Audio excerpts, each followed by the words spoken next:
Hello guys, നമ്മളിന്നും ബീഫിനെ തോപ്പിക്കുന്ന ഒരു soya ചങ്ക് കറിയാണ് ഉണ്ടാക്കാൻ പോകുന്നത്. അതിന് വേണ്ടിയിട്ട് കുറച്ച് സോയ എടുക്കണം, ഇച്ചിരി ചൂടുവെള്ളത്തിലിട്ട് നമ്മൾ തിളപ്പിച്ചെടുക്കണം കേട്ടോ. കുറച്ച് ഉപ്പ് ആഡ് ചെയ്യുന്നുണ്ട്, പിന്നെ കുറച്ച് മഞ്ഞൾപ്പൊടി ആഡ് ചെയ്യുന്നുണ്ട്. എന്തെങ്കിലുമൊക്കെ അഴുക്കുണ്ടെങ്കിൽ അതങ്ങ് പൊക്കോട്ടേന്ന് വെച്ചിട്ടാട്ടോ, നമുക്കറിയാൻ പറ്റത്തില്ലല്ലോ. ജസ്റ്റ് ഒന്ന് തിളച്ച് വരുമ്പോഴത്തേക്ക് നമുക്ക് ഓഫ് ചെയ്ത് വെക്കാം. ഒരുപാടങ്ങ് തിളച്ച് പോകണ്ട. കുറച്ച് ചെറിയുള്ളി എടുത്തിട്ടുണ്ട്, മുറിച്ച് വെച്ചിട്ടുണ്ട്. കുറച്ച് വലിയുള്ളി, കുറച്ചൊരു 3-4 പച്ചമുളക്, പിന്നെ നമ്മുടെ ബീഫിൻ്റെ ഒരു ടേസ്റ്റ് കിട്ടാൻ വേണ്ടിയിട്ട് കുറച്ച് തേങ്ങാക്കൊത്ത്, 2-3 അല്ലി വെളുത്തുള്ളി, കുറച്ച് കറിവേപ്പില. ഇനി നമ്മൾ സ്റ്റൗ ഓണാക്കിയിട്ട് ചട്ടി വെച്ചിട്ടുണ്ട്. ഇതിലേക്ക് നമുക്ക് എണ്ണയൊക്കെ ഒന്ന് ചൂടായി വരുമ്പോഴത്തേക്ക് കുറച്ച് മസാലയുടെ ഗ്രാമ്പൂ, കറുവപ്പട്ടയൊക്കെ കുറച്ച് ചെറുത് മതി കേട്ടോ, അതൊക്കെ ഇട്ട് കൊടുക്കണം. പിന്നെ നമുക്ക് കുറച്ച് വെളുത്തുള്ളി, 2-3 അല്ലി വെളുത്തുള്ളി ഇട്ട് കൊടുക്കാം. ഇതൊന്ന് റെഡിയായി വരണം കേട്ടോ, ഒന്ന് വരണ്ടൊക്കെ വരണം.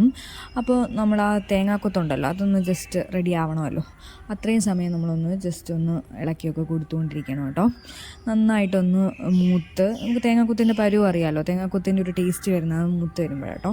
അപ്പോഴത്തേക്ക് നമ്മൾ ഉള്ളി ഇട്ട് കൊടുക്കണം. നമ്മളൊരു 2-3 സവാള, 2.5 അത്ര ഇട്ടിട്ടുള്ളൂ സവാള അരിഞ്ഞിട്ടും, പിന്നെ കുറച്ച് ചെറിയുള്ളി ഇട്ട് കൊടുത്തിട്ടുണ്ട്. ഇത് നമുക്ക് ഇങ്ങനെ ഇളക്കി കൊടുത്തുകൊണ്ടിരിക്കണം.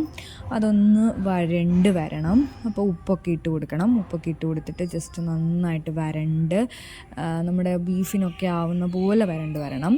അപ്പോൾ അതിന് വേണ്ടിയിട്ട് നമ്മൾ 2-3 പച്ചമുളക്, കറിവേപ്പിലൊക്കെ ഇട്ട് കൊടുക്കണം. ആഡ് ചെയ്ത് കൊടുത്തിട്ട് പിന്നെ നന്നായിട്ടൊന്ന് ഇളക്കി കൊടുക്കുക, കാരണം കരിഞ്ഞു പോകാൻ പാടില്ല. നമ്മൾ ഈ സോയ പിഴിഞ്ഞ് അതിൻ്റെ വെള്ളമൊക്കെ കളഞ്ഞ് റെഡിയാക്കി വെച്ചിട്ടുണ്ട്. ഇതിലേക്ക് ഇനി നമ്മൾ പൊടി ഇട്ട് കൊടുക്കണം. കുറച്ച് മഞ്ഞൾപ്പൊടി, പിന്നെ നമ്മൾ കുരുമുളകും, പിന്നെ നമ്മുടെ മസാലപ്പൊടിയും വെളുത്തുള്ളിയിൽ അവിടെ ചേർത്ത പൊടിയാട്ടോ. ഇതൊരു വലിയ ബിഗ് സ്പൂൺ ഉണ്ടായിരുന്നു, അതിട്ട് കൊടുത്തിട്ടുണ്ട്. നല്ല എരിവും മസാല എല്ലാം കൂടി മിക്സ്ഡ് ആട്ടോ. പിന്നെ ആവശ്യത്തിന് മുളക് പൊടി ചേർക്കുക, നിങ്ങളുടെ എരിവനുസരിച്ച്. നമ്മൾ പച്ചമുളക് ചേർത്തിട്ടുണ്ട്.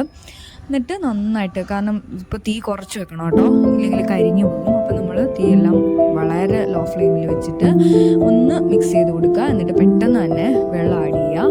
ഒരുപാട് വെള്ളം ആവശ്യമില്ല കേട്ടോ. ഒരുപാട് വെള്ളത്തിലേക്ക്, നമ്മൾ കുറച്ച് സോയല്ലേ എടുത്തിട്ടുള്ളൂ, ഒരുപാട് വെള്ളം ആഡ് ചെയ്ത് കഴിഞ്ഞാൽ അതിൽ വെള്ളം പിടിച്ചിട്ട് വേറൊരു ടേസ്റ്റ് വരും. എനിക്കത് ഇഷ്ടമല്ല.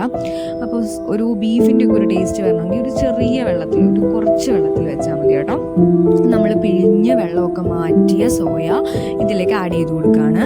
എന്നിട്ട് ഇതിൽ ജസ്റ്റ് ഇരുന്നിട്ട് നന്നായിട്ട് ഈ ഒരു മസാലയും ഈ ഒരു കുരുമുളകിൻ്റെ ടേസ്റ്റും ഒക്കെ ഇതിലേക്ക് പിടിക്കണം കേട്ടോ. ഇത് നന്നായിട്ട് ഡ്രൈ ആക്കി എടുക്കാം നമുക്ക്. ശരിക്കും ഞാനിതൊരു കറി പരുവത്തിലാട്ടോ എടുത്തേക്കുന്നത്. ഇതൊന്നുകൂടി ഡ്രൈ ആക്കി കഴിഞ്ഞാൽ നമുക്ക് കറക്റ്റ് ഒരു ബീഫ് വരട്ടിയ ഒരു ടേസ്റ്റിലേക്കൊക്കെ വരാൻ പറ്റും. ഇത് ഞാൻ കറിയിൽ അങ്ങ് നിർത്തിയതു. നന്നായിട്ട് ഒന്ന് തിളച്ച് അതിലേക്ക് മസാലയൊക്കെ ഒന്ന് ആഴ്ന്നിറങ്ങി കഴിയുമ്പോഴത്തേക്ക് കിട്ടില്ല ടേസ്റ്റ് കേട്ടോ ഗൈസ്. സൂപ്പർ ടേസ്റ്റാണ്. സോയയാണെന്ന് നമുക്ക് തോന്നത്തില്ല, അതുമാതിരി കറക്റ്റ് ഒരു ബീഫിൻ്റെ ഒരു ഫ്ലേവറൊക്കെ വരും. ആ ചെറിയുള്ളിയും ആ ഒരു വലിയുള്ളി എല്ലാം കൂടി ചേരുമ്പോഴത്തേക്ക് കറക്റ്റ് ബീഫിൻ്റെ ഫ്ലേവർ കേട്ടോ.